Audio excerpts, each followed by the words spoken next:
Сәлем достар, қалдарыңыз қалай? Видео түсірмегелі көп болып кетті достар. Агричар сайтынан сіздер собеседованиядан өткенде сіздерге сұрақ қою мүмкін. Сіздер справочный номер группы создавать етілген кезде, сол кезде қанша адам болып бір-бірлеріңізді белгіледіңіздер, соның ішінде сізді справочный номер группыйды басқа бір танымайтын адам алып белгілеп қойса, собеседованияда сізден сұрау мүмкін, сол танымайтын адамның аты жөнін сұрап қалу мүмкін. Сондай кезде сасқалақтамай, я танимын, менің да танысым, или досым деп айта салсаңыз болады.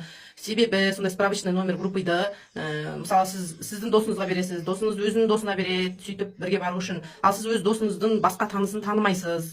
Сондай кезде собеседование кезінде сізден сұрап қалуы мүмкін. Сол сіз танымай тұрған адамның аты жөнін сұрап қалуы мүмкін. Сізден осы адамды белгілепсіз, танисыз ба деген сияқты сұрауы мүмкін. Сол кезде уверенно жауап беріңіздер, я танимын, менің танысым болады, досым болады деген сияқты нақты жауап беріңіздер достар. Егер сіз ол адамды танымай тұрсаңыз да, танимын деп айтасыздар достар.